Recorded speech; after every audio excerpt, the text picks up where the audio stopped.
E chegou a notícia que ninguém acreditou quando saiu. Epic the Musical, musical independente criado por Jorge Rivera Eras, assassinei o espanhol aqui, tem a sua adaptação para um longa animado musical, com direção de Jerry Bruckheimer. A gente não tem estúdio, não tem nomes, não temos datas, não temos nada, mas temos especulações e achismos, porque pro Jorge falar uma coisa dessa, o negócio tá bem adiantado, muito mais do que a gente imagina. Mas pra você que caiu aqui de paraquedas no meu canal, o que raios é Epic the Musical? Epic the Musical é uma série de 9 álbuns conceito que juntos formam um grande álbum musical. Todos eles juntos contando a história da Odisseia. E aqui no Brasil você talvez conheça como Ulisses, o grande herói grego que ficou 20 anos tentando voltar pra casa. E no meio do caminho encarou algumas dezenas de centenas de monstros, bruxas, deuses, coisa pouca, todo herói grego passa por isso. Mas bem, contar a história da Odisseia é assunto pra outro vídeo, porque como eu falei, foram 20 anos de história, né? Dentro da história, 9 álbuns, é muita coisa. Mas com esse resumo eu acho que eu fiz você lembrar aí da época de escola. Agora estamos tendo vários tipos de especulações, achismos, o que vai acontecer, o que não vai acontecer. Ai meu Deus, será que vão tirar a minha música favorita do musical? Tudo isso iremos discutir aqui nesse vídeo. Novamente, com a minha mera opinião do que eu acho que pode acontecer ou não. Que eu gosto muito desse mundinho de musical, não à toa eu estudo teatro musical, então acho que eu posso dar os meus 2 centavos. Primeiramente, em quanto tempo o filme deve lançar? Bom, como a gente ainda não tem o estúdio que vai ficar responsável por esse filme até o momento da gravação desse vídeo, a gente vai assumir que não é nenhuma das 3 gigantes da indústria de animação, ou seja, Disney, Sony e Universal, porque se a gente não leva em conta nenhuma dessas 3, então a gente consegue trazer uma estimativa real. Porque o que a gente é acostumado? A gente é acostumado ao ritmo da Disney, que todo ano lança um filme. Acho que a Sony também, a cada 2, 3 anos lança um filme. Mas, assim, a gente tem que entender que não é assim pra todos os estúdios, porque a animação é um dos meios mais caros de se produzir um filme. A gente nem sabe se vai ser 2D, se vai ser 3D. Então, eu vi muita gente falando, tipo, 2, 3 anos. Eu acho que não vai ser esse tempo. Eu diria 2, 3 anos, se a gente já tivesse uma coisa mais firme, uma coisa mais confirmada, uma parte do elenco já dito quem vai ser. Mas a gente não tem nenhum estúdio. Então, eu diria, e isso eu vou levar em conta, o último lançamento da Sony, que foi K-Pop Demon Hunters, que ele vai demorar uns 6, 7 anos pra ser lançado. Isso eu tô sendo positiva. Porque a gente tem que lembrar que é um filme de quase 3 horas de duração. O musical em si, ele tem 2 horas e 20, mais ou menos. E muito possivelmente, se eles não fizerem, né, song true, propriamente dito, song true é quando o musical não tem falas, é muito capaz de ter umas 2 horas e 30, 2 horas e 40, porque tem os créditos, enfim, tem as pausas entre as músicas que acaba tendo também numa animação, no filme propriamente dito. Então eu vou realmente levar em conta o tempo de produção que foi K-Pop Demon Hunters, porque eles tiveram um tempo certinho ali de produção, que eles falaram quanto tempo durou, foi 7 anos. E olha que K-Pop Demon Hunters é um filme curto, é um filme bem curto. Então, quando a gente adiciona mais 1 hora praticamente de filme, vai ser puxado. Então meu primeiro chute vai ser 5, 6 anos sendo positiva. Ai, meu Deus, eu vou ter meu DRT já quando esse filme sair. E aí, todo esse tempo de produção, a questão da produção, falar sobre produção, me leva ao próximo ponto. É possível que todas as músicas estejam no musical? Sim e não, porque quando a gente fala de um álbum conceito, a gente sabe que algumas músicas só existem para ambientar a gente na cena. Então, algumas músicas são muito mais expositivas do que a exposição de uma música de musical já é. Existem muitas músicas em Epic que poderiam muito bem não estar ali, sabe? Então, o que eu espero, por exemplo, The Challenge é uma música que não tem como não estar. Ela vai estar, com toda certeza. Caríbides? Não sei. Então, levando tudo isso em consideração, muitas músicas podem ter sua duração cortada, podem se mesclar com outras, ou só ser retirada do corte final mesmo. E essa é uma possibilidade que existe, Porque as músicas, elas precisam ser reconstruídas para uma versão cinematográfica. Por que, Beatriz, elas precisam ser reconstruídas para uma versão cinematográfica? Porque a taxa de... esqueci o nome certinho, mas tem um númerozinho quando você vai gravar uma música que ele precisa ser um pouco maior quando você fala de distribuição em cinematografias. É porque ela foi toda projetada para uma distribuição digital apenas. Então, para entrar no cinema, a música teria que ser reconstruída. Além de se ajustar também ao novo cantor, que isso é uma coisa que a gente vai falar depois. Mas normalmente as músicas elas têm que se ajustar um pouquinho com o cantor que vai entrar ali, com o tom do filme, todo o rolê. Quando vira um filme musical. A própria Bela e a Fera, quando virou live action, teve que ter toda uma reconstrução em Minha Aldeia. Se você perceber, são versões muito diferentes. E isso é até bom, porque o Jorge, ele pode, na verdade, adicionar coisas que ele... sei lá, na hora de fazer a música, talvez ele nem tenha pensado. Então, que também é uma coisa que acontece em Wicked, por exemplo, em One Short Day. One Short Day é infinitamente maior do que a versão de palco. Então, também é uma coisa boa esse negócio da reconstrução da música. Mas assim, se eu vou ser bem sincera sobre a questão de qual música fica, qual música sai, levando em consideração que é o Jorge, né? Seu Jorge, nenhuma música vai sair, galera. Eu nem tô me preocupando com isso, porque eu não vejo este homem assinando um contrato em que ele tem a obrigação de tirar uma das músicas. Claro, como ele ainda não tem nome na indústria cinematográfica, existe a possibilidade do engravatado bater o martelo e falar assim: você vai ter que tirar a música tal, vai ter que tirar alguma coisa aqui. Mas eu realmente não vejo o Jorge fazendo isso de tão boa vontade.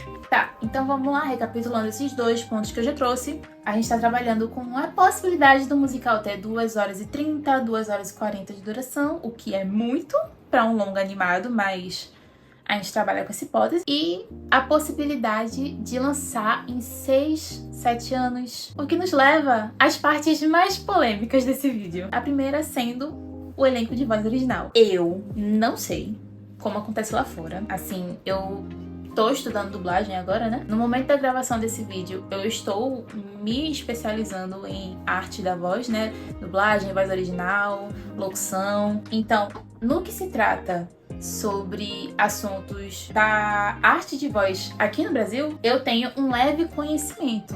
E ainda nem é muito, porque eu não tenho uma prática. Mas no que tange lá fora, eu só tenho boatos e especulações. E pelo que eu já escutei e vi, né, porque a gente acaba vendo, por exemplo, de séries como Rasmin Hotel, eu acredito que o elenco vai ser outro. Porque eles não vão querer voltar? Não é isso. E eu tenho certeza que o elenco original vai querer voltar pra fazer.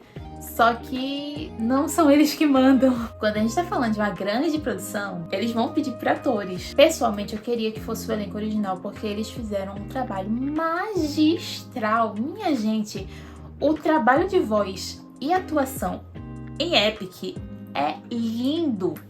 Lindo! Eu nunca vi vozes casarem tanto com personagens que já existem. E isso talvez conte como ponto positivo pra eles. Realmente, e eu espero que conte. Mas varia muito de quem tá apoiando a produção do projeto. De quem é o produtor, de como é o tom do projeto, porque também tem isso, né? E toda vez que fala no elenco de voz original de Epic, eu lembro do caso de Rasmin Hotel, porque Rasmin Hotel também é um caso que veio do YouTube, né? Era um piloto de uma série animada da Viviane Medrado. O pessoal que ela chamou, os youtubers que ela chamou, eles fizeram um voice acting muito legal, muito bacana, para o que eles foram, né, o que foi solicitado deles, eles fizeram bem, à medida do possível, à medida do que eles sabiam fazer. Mas quando a A24 e a Prime compraram o projeto, trocou todo o elenco. Eles trouxeram os grandes nomes da Broadway. E assim, considerando a proporção de Epic, não é uma coisa que eu vejo distante de acontecer, não. Realmente eu vejo como algo que alguns atores da Broadway podem abraçar. Inclusive, eu penso num nome muito específico. Começa com J e o outro nome também tem J. E se ele for, eu quero ele como Hermes, quero nem saber. E essa questão da voz original nos leva à pergunta de R$1 milhão. Literalmente reais. O filme vai ser dublado? Bia, se ele vem pro Brasil, é óbvio que ele tem que ser dublado. Não. essa, na verdade, eu acho que vai ser uma das últimas respostas que a gente vai ter. Muito possivelmente perto do lançamento do filme. O ciclo de dublagem brasileira talvez tenha essa resposta antes, né? Porque depende de quem vai ficar responsável pelo projeto. E dublagem normalmente acaba vindo um pouquinho em cima da hora. Mas por que a gente trata isso como uma resposta incerta? Porque dublar um filme é muito caro. E dublar um filme musical é mais caro ainda. Porque num filme musical não tem apenas dublar. Não é apenas traduzir uma música e cantar. Você precisa de muitos profissionais da área. Por quê? Porque alguém precisa saber se o negócio tá saindo direito, né? Não adianta suar bonito. Então são custos que nem todo estúdio, e eu tô falando do estúdio original, não é nem o estúdio aqui do Brasil, porque eu tenho certeza que os estúdios daqui do Brasil aceitariam esse trabalho de bom grado. Mas o orçamento vem lá de cima.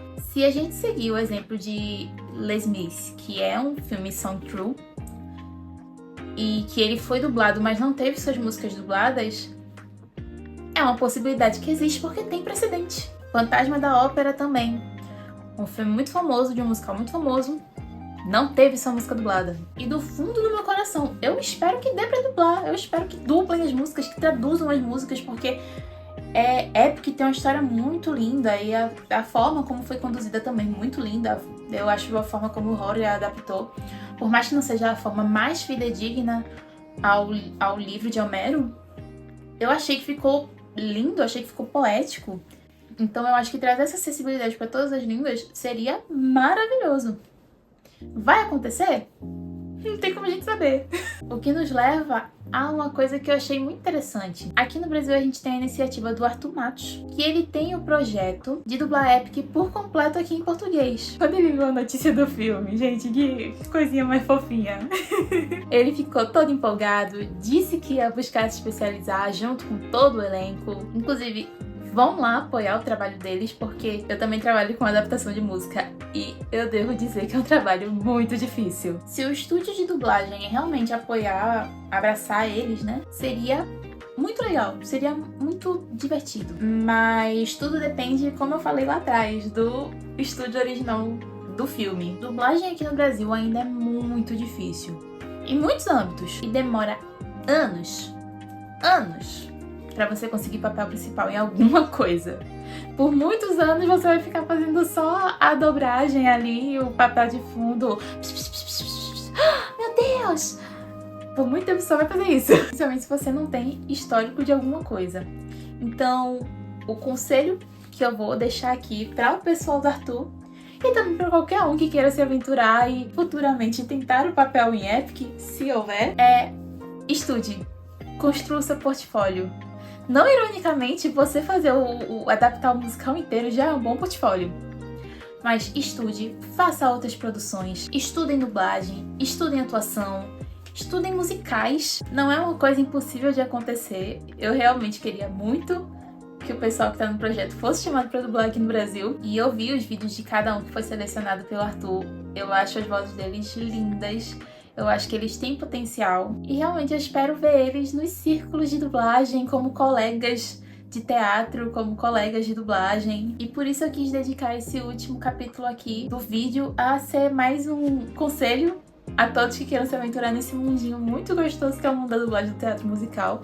É um mundo difícil, é um caminho difícil, mas eu acho que até lá a gente já se capacita. Mal posso esperar pra ver tudo o que vai acontecer. As cenas dos próximos capítulos, se vai dublar, se não vai dublar, e aí a gente só vai descobrir daqui a alguns anos em que etapa a gente tá, porque, como eu falei pro Jorge ter anunciado, é porque alguma coisa já aconteceu. Quando você ter o sim pra você fazer um filme, é uma coisa muito instável. Se você já viu meu vídeo sobre FNAF, você sabe que você ter a autorização de um estúdio pra fazer um filme não significa que ele vai sair, como aconteceu com The Sims. Então, se ele anunciou, ele tem certeza que vai sair. E pra quem não sabe como funciona o sistema para uma animação acontecer, primeiro se gravam as vozes para depois animar. Então, se for 2D, o elenco já deve estar sendo procurado. Se for 3D, eles já estão capacitando ali os animadores, o pessoal que vai ficar na pré-produção, na produção. Os testes já devem estar sendo feitos. E aí, vamos ver o que vai acontecer. Mas esse foi o vídeo de hoje. Espero que tenham gostado. Foi um vídeo um pouco diferente, um vídeo em caráter informativo. Eu gosto muito desse mundinho do cinema de animação, então eu achei que seria legal trazer um vídeo sobre o que eu entendo, sobre as minhas expectativas. E